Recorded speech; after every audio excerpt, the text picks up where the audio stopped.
परमेश्वर के पवित्र नाम की तारीफ हो। एक बार फिर से परमेश्वर ने अपनी हसूरी में मुझे खड़ा किया, इसलिए मैं परमेश्वर का धन्यवाद करता हूँ। खास करके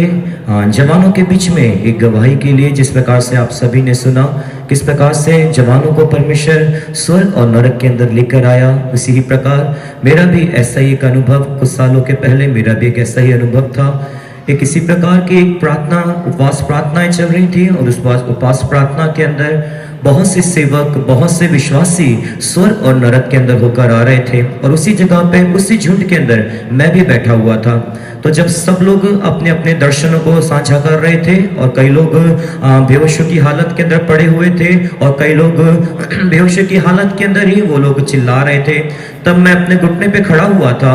और मैं ऐसे मन में हंस रहा था कि ये लोग तो सेवक हैं और ये तो बड़े पुराने ईमानदार के बच्चे हैं, इन्हें वचन ज़्यादा पता है, इसलिए अपनी तरफ से बातें बना बना के बोल देते हैं। ऐसा करके मैं अपने मन में सोच रहा था और जब इस प्रकार से सोचने के समय तब मैंने परमेश्वर से बोला, परमेश्वर यदि ये सच में ये जो सिस्टर्स बोलती हैं कि मैं स्वर्ग जाके आई, मैं भी नरक जाके आई, और ये जो जवान बच्चे, लड़कियां लड़के बोल रहे हैं कि मैं स्वर्ग और नरक जाके आया, यदि ये देख सकते हैं तो मैं क्यों नहीं देख सकता। और जब मैंने इस प्रकार से कहा और जब मैं इस प्रकार से प्रार्थना करके मैं घुटने पे खड़े होकर मैं प्रार्थना कर रहा था, तब मुझे एक आवाज सुनाई दी कि तू पहले क्या देखना चाहता है। तो मैंने अपनी आंखों को खोल के अपने आसपास देखा, फिर से मैंने अपनी आंखों को बंद करी, फिर से मैं आत्मा में भरना चालू किया, फिर से मुझे आवाज आई कि तू पहले क्या देखना चाहता है। फिर मैंने परमेश्वर से बोला, परमेश्वर मुझे विश्वास है कि मैं स्वर्ग में जाऊंगा, पर मुझे आग्रह है कि मैं नरक को देखूं, ताकि मैं जवानों के बीच में, हमारी कलीसिया के अंदर और हमारे जवानों के बीच में मैं ये प्रचार मैं बता सकूं कि किस प्रकार से नरक के अंदर लोग तड़प रहे हैं। तो परमेश्वर की एक आवाज मुझे सुनाई दी, चल तू तैयार हो जा। एक ऐसा आवाज मुझे सुनाई दिया और मैं जल्दी से पवित्र आत्मा की सामर्थ के अंदर भरा और एक बहुत बड़ा एक सामर्थ मेरे ऊपर आया। उसके बाद मैं कहाँ जाके गिरा मुझे नहीं पता। उसके बाद मैंने देखना आरंभ किया और मैं सबसे पहले मैंने क्या देखा, एक बहुत बड़ी गुफा मैंने देखी। वो गुफा नहीं थी पर एक बहुत बड़ी सुरंग, एक बहुत बड़ा रास्ता था और एक हाथ मुझे नजर आ रहा था उस पूरे अंधकार के अंदर। वो हाथ मुझे पकड़ के उस सुरंग की राही वो मुझे लेता हुआ चला गया और जैसे जैसे हम लोग उस सुरंग के अंदर जाना आरंभ किया और बहुत गंदी मांस, जिस प्रकार से जब एक शरीर को जलाते हैं या एक मांस को साड़ते हैं, कैसी बदबू वहां से आती है, एक ऐसी बदबू, एक वैसी दुर्गंध आना चालू हुई। और जैसे जैसे आगे बढ़ता चला गया तो परमेश्वर ने मुझे बोला कि देख, मैं तुझे नरक के अंदर लेकर जा रहा हूँ। और जब हम वहां पर गए तो नरक को अलग अलग सेक्शंस के अंदर बांटा गया है, अलग अलग खानों के अंदर डिवाइड किया गया हुआ है। और जैसे ही वहां पे नरक के अंदर गए तो सबसे पहले जब मैं उस नरक के वहां पर पहुंचा तो वहां पे एक बहुत बड़ा एक ऐसा एक खाना आया, एक बहुत बड़ा एक ऐसा सेक्शन आया जहां पर बहुत से जवान लड़के थे और हर एक सेक्शन के ऊपर जैसे अंदर एंट्री करते हैं तो एक बहुत बड़े बोर्ड वहां पर लिखे हुए हैं। वो भाषा हम पढ़ नहीं सकते,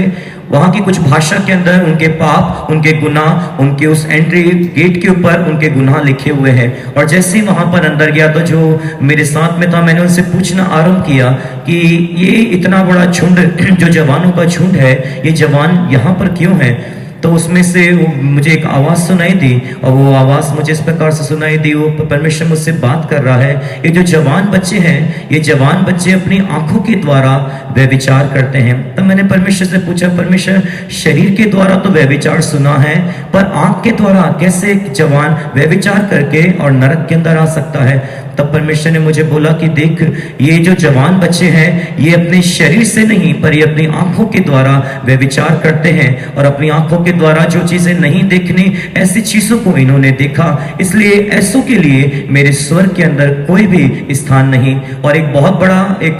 जिस प्रकार से यहाँ पे तंदूर होता है, एक बड़ा तंदूर था और उस तंदूर के अंदर 2-2, 3-3 फुट के सरिये रखे हुए थे। वो सरिये बहुत ज्यादा गर्म हो रहे थे और एक नरक दूत वहां से निकल कर आया, भागता हुआ आया और जल्दी जल्दी वो सरियों को उठा के उन जवानों की आंखों को फोड़ने लगा। सबसे हैरान कर देने वाली बात जो नरक के अंदर है कि वहां पे कोई भी हानि तो होती है, दर्द तो होता है, पर कोई भी इंसान वहां पे मरता नहीं है। जैसे उसने आंख फोड़ी वो चिल्लाते रहे, चीखते रहे। उन्होंने अपनी आंखों से सरिये को बाहर निकाला और थोड़ी देर के बाद उनकी आंख वापस आ जाती है और फिर से ये प्रतिक्रिया दोहराती चल रही है। प्रतिक्रिया बार बार इसी प्रकार से दोहराते जा रहे हैं। उसके बाद थोड़ी देर के बाद मुझे उस सेक्शन से निकाल के एक आगे के सेक्शन के अंदर लेकर जाया गया। वहां पर भी कुछ उधर की भाषा में कुछ लिखा हुआ था और जब मैं वहां पर गया तो वहां पे एक बहुत बड़ी स्लाइड है, जिस प्रकार से स्कूल्स के अंदर जिस प्रकार से कई प्रकार के पार्क के अंदर फिसल पट्टी या स्लाइड होती है, एक बहुत ऊंची स्लाइड लगी हुई है। तो बहुत से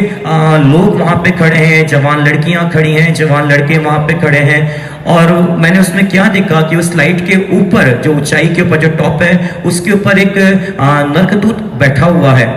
तो जवान बच्चे वहां पे बहुत से लोग क्या कर रहे हैं, वो भाग रहे हैं और उस स्लाइड के ऊपर उल्टा लेट रहे हैं, अपना सर ऊपर की ओर और पैर नीचे की ओर कर रहे हैं। तब मैंने पूछा कि ये क्या कर रहे हैं। तब एक आवाज मुझे सुनाई दी और वो आवाज ने इस प्रकार से कहा, इस दुनिया में रहते समय इन लोगों ने परमेश्वर को जानने पर भी, बपतिस्मा लेने के बाद में भी इन लोगों ने गालियों को बका। और वो स्लाइड के ऊपर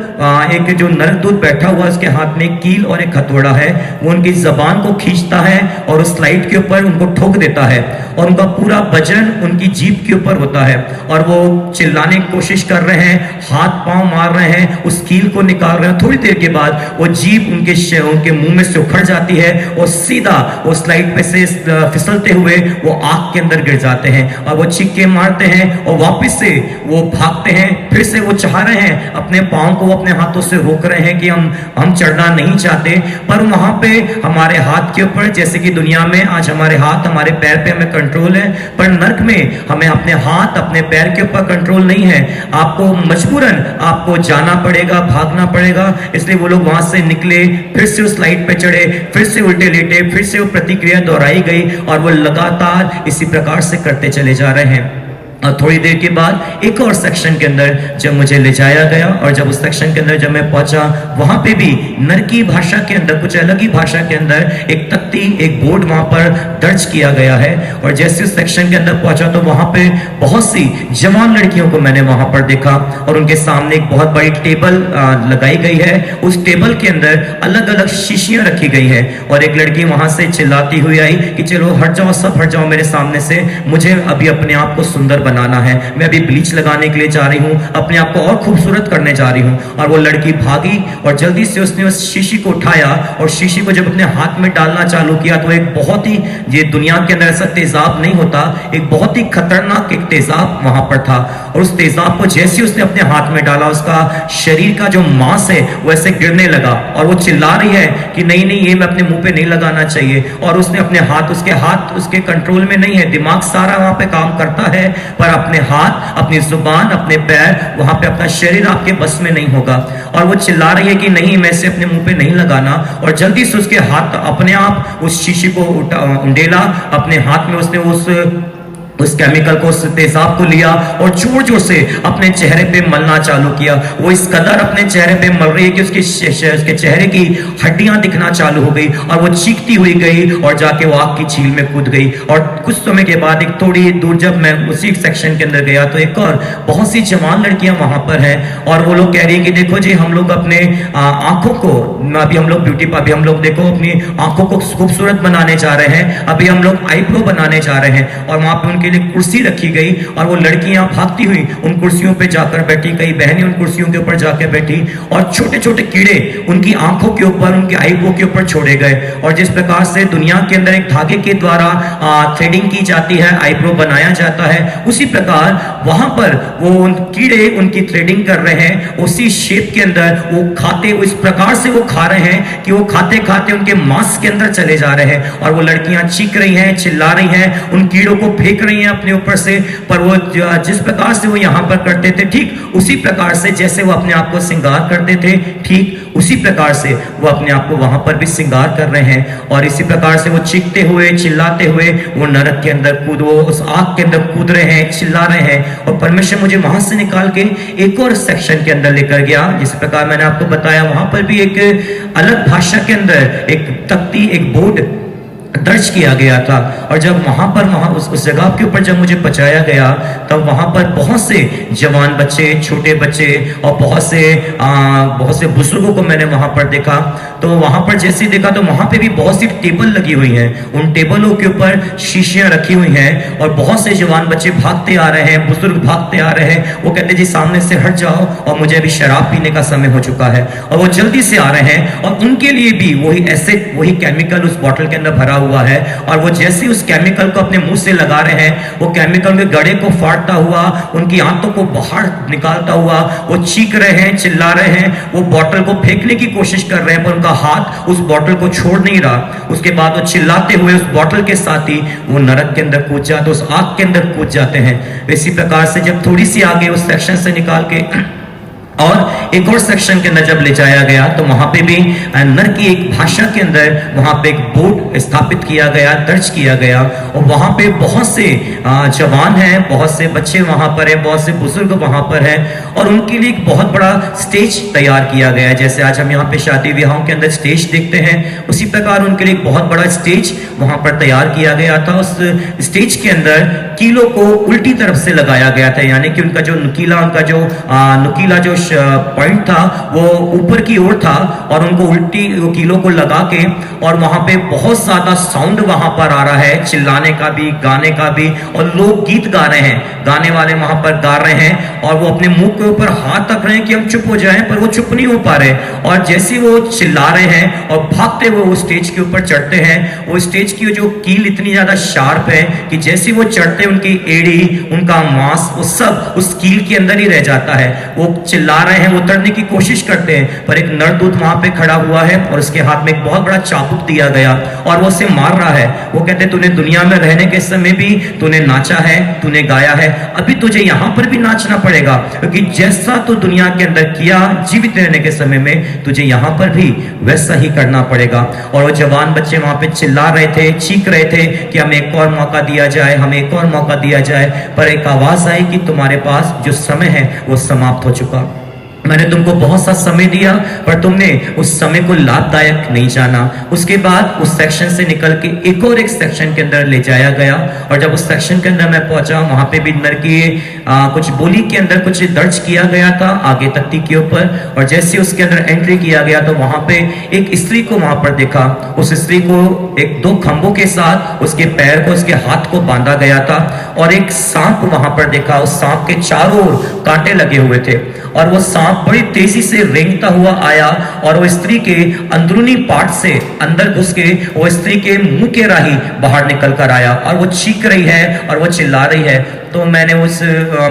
जब मैंने पूछा कि इस बहन को इतना ज्यादा दर्द या इतनी ज्यादा वेदनाएं क्यों, तब मुझे ऐसी आवाज आई कि ये दुनिया में रहने के समय में एक अपने पति के साथ, अपने एक पति के साथ एक खुश नहीं थी, ये भोग विलास के अंदर थी, ये पाप और ये व्यभिचार के अंदर पड़ी हुई थी। ये व्यभिचार करने के कारण जैसा इसने दुनिया के अंदर किया, इसे नरक के अंदर में भी वही अनुभव के अंदर से गुजरना पड़ेगा। और वो चीख रही है, चिल्ला रही है, और सबसे हैरान कर देने वाली बात है, वो जो सांप है वो ये प्रतिक्रिया लगातार कर रहा है, कंटिन्यू कर रहा है। वो कभी मुंह से अंदर जाता है और उसके